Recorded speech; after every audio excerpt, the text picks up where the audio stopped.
সংখ্যালঘু। বর্তমানে আমরা এই শব্দটার সাথে কম বেশি সবাই পরিচিত। গত 5ই আগস্ট শেখ হাসিনার পদত্যাগের পর থেকেই বিভিন্ন সামাজিক যোগাযোগ মাধ্যম, ফেসবুক, টুইটার সহ বিভিন্ন অনলাইন মাধ্যমগুলোতে একটা নিউজ ছাপানো হচ্ছে, আর তা হলো বাংলাদেশের সংখ্যালঘুদের উপর হামলা, হিন্দুদের ওপর হামলা।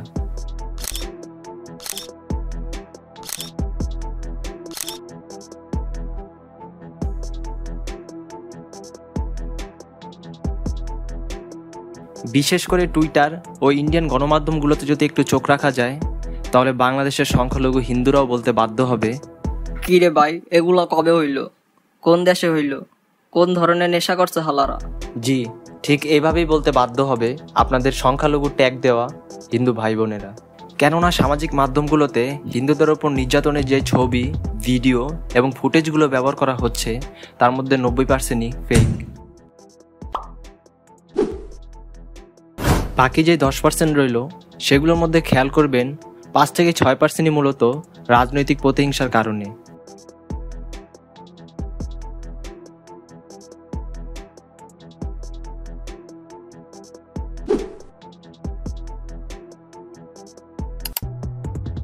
আর বাকি 4%ই আওয়ামী লীগের নোংরা রাজনীতির শিকার।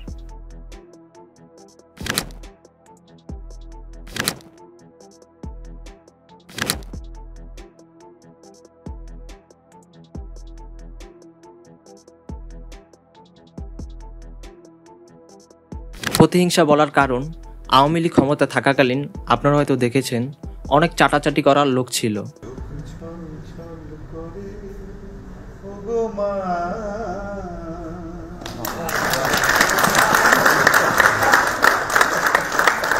পার্লামেন্ট থেকে শুরু করে এলাকার পাতি নেতা পর্যন্ত।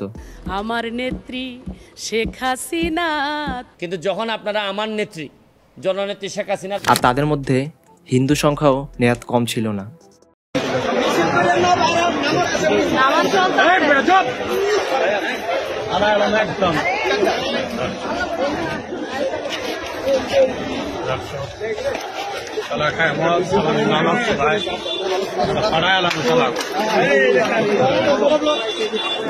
যেসব জায়গা চাটা অবৈধ, তারা সেই সব জায়গাও চাটতে বাদ রাখে নাই। ধন্যবাদ মাননীয় সংসদ নীতিকে দেখে আজকে মনে হলো যে বসন্ত খুব শীঘ্রই।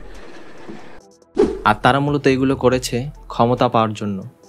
তারা ক্ষমতা পেয়েছে, আর ক্ষমতা পেয়ে মানুষের ওপর নির্যাতন করেছে। তাই 5ই আগস্ট যখন শেখ হাসিনা পদত্যাগ করে, ঠিক তখন থেকেই মূলত সাধারণ জনগণ থেকে শুরু করে হয়তো বিরোধী দলের মানুষও আওয়ামী লীগের ওই রাজপথে জন্ম নেওয়া কর্মীদের বাসা থেকে শুরু করে অফিস পর্যায়ে বিভিন্ন হামলা চালায়।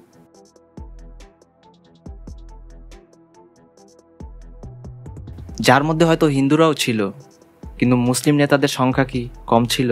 শামীম ওসমান থেকে শুরু করে সেলিম, সালমান এফ রহমান, মাশরাফি, এছাড়া আরও অনেক নেতাকর্মীদের বাসা বাড়ি, অফিস আদালতে হামলা এবং অগ্নিসংযোগ দেওয়া হয়। তারা তো সবাই মুসলিম ছিল।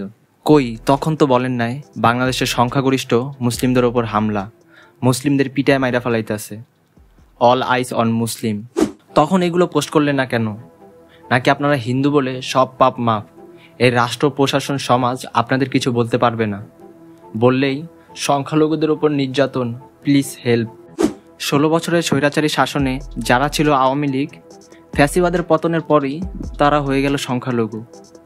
এগুলো তো হতে পারে না। সাবেক সুবিধা ছাত্রলীগের সাবেক সভাপতি সঞ্জিত চন্দ্র দাস, তার ফেসবুক আইডি এখন রমজানাইল হয়ে গেছে।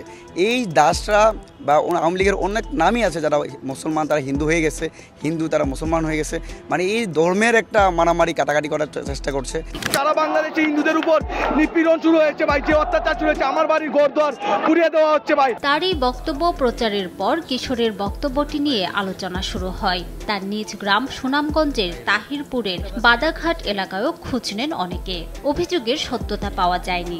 এরপর হামলার বিষয়টি মিথ্যে দাবি করে সামাজিক যোগাযোগ মাধ্যমে পোস্ট করেন তার বাবা বিজন কুমার। ছেলের এমন বক্তব্যের জন্য দুঃখ প্রকাশ করেন। ভাই, ফাইজলামি বন্ধ করেন। হাজার হাজার শহীদের আত্মত্যাগে বাংলাদেশ আবার স্বাধীন হয়েছে, আর সেই আত্মত্যাগের মধ্যে কিন্তু আপনার হিন্দু ভাইটাও ছিল। তাই বাংলাদেশের অর্জনটাকে আপনারা প্রশ্নবিদ্ধ করেন না।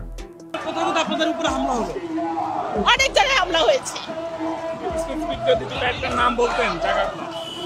আপনারা দেখে নেবেন কোথায় কোথায় হামলা হয়েছে, সবাই জানে সেটা। এমনি তো দেখি ফেসবুকে, টিভিতে অনেক কিছু দেখছি, এবং পঞ্চগড়ে দেখেছি, ঠাকুরগাঁও দেখেছি, সীমান্তে গিয়ে সবাই বসে রয়েছে, বিএসএফরা বুঝাচ্ছে আপনারা চলে যান। জামালপুর কোথাও কোথাও হামলা হয়েছে, কি জানা আছে? না, আমার ঠিক জানা নাই, এটা জানা নাই। আর যে সকল হিন্দু নিরপরাধ ভাইরা এই আক্রমণের শিকার হচ্ছেন, তারা হয়তো বুঝতে পেরেছেন যে আপনারা আওয়ামী লীগের দাবার শেষ গুটি হিসেবে ব্যবহার হচ্ছেন। এর জন্য আমরা এর তীব্র নিন্দা জানাই। কারণ আওয়ামী লীগ এবং আওয়ামী লীগের সমর্থকরা চেষ্টা করবে বহির্বিশ্বকে বোঝানোর জন্য যে আগের সরকারই ভালো ছিল। আর এটা বাস্তবায়নের জন্য তারা বিভিন্ন সামাজিক মাধ্যমে সংখ্যালঘু ট্যাগটা ব্যবহার করে নানা গুজব ছড়াচ্ছে। এবং বাস্তবিক অর্থেও বিভিন্ন জায়গায় হয়তো হামলা চলছে, কিন্তু তা কারো জীবন নাশের উদ্দেশ্যে নয়। তাই যারা গুজব ছড়াচ্ছেন তাদের একটা কথা বলে রাখি, যদি বাংলাদেশের সত্যিকার অর্থেই হিন্দুদের জানের ঝুঁকি থাকতো, তাহলে ইন্ডিয়ান সরকার বসে থাকতো না, তারা অবশ্যই কোনো পদক্ষেপ গ্রহণ করত। আর নরেন্দ্র মোদীকে তো আপনারা চেনেনই, ধর্ম নিয়ে যার রাজনীতি। আর যারা বাংলাদেশে সংখ্যালঘু ট্যাগটা ব্যবহার করে শুধুমাত্র হিন্দুদের বোঝাতে চাচ্ছেন, তাদের একটা কথা বলে রাখি, বাংলাদেশে এতদিন সত্যিকার অর্থে সংখ্যালঘু ছিল যারা পাঞ্জাবি টুপি পরত, মুখে দাড়ি রাখত, নামাজ পড়ত, এবং যে সকল মেয়েরা পর্দা করে চলার চেষ্টা করত, প্রপার ইসলাম পালন করত, তারাই মূলত সংখ্যালঘু ছিল। আর ভার্সিটিগুলোতে তো ইফতার, নামাজ এবং বোরকা পরে পর্দা করা প্রায় নিষিদ্ধই হয়ে গেছিল। আর শিবির ট্যাগ দিয়ে যে কাউকে মেরে ফেলা তো ফরজ ঘোষণাই করা হয়েছিল, কারণ শিবির ট্যাগ দিয়ে আপনি যে কাউকে মেরে ফেলতে পারবেন। আর এমনটা হয়েছে, আমরা দেখেছি। 2012 সালে বিশ্বজিৎকে যখন শিবির ট্যাগ দিয়ে কোপানো হচ্ছিল, তখন বিশ্বজিৎ বারবার বলছিল, আমি হিন্দু, শিবির না, বিশ্বাস না হলে প্যান্ট খুলে দেখাই। কিন্তু তারপরও তার শেষ রক্ষাটা হয় নাই, জনসম্মুখে তাকে কুপিয়ে হত্যা করা হয়েছিল। তখন আপনারা সনাতন ধর্মের ভাইরা কোথায় ছিলেন? তখন কেন বললেন না সংখ্যালঘুদের কুপিয়ে হত্যা করা হচ্ছে? ইতিহাসকে আপনারা এত তাড়াতাড়ি ভুলে যান।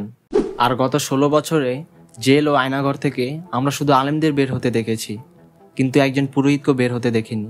আর 2013 সালের 5ই মে আমরা দেখেছি কিভাবে আলেমদের পাখির মতো হত্যা করা হয়েছে, সংখ্যালঘু কোনো সম্প্রদায়কে না।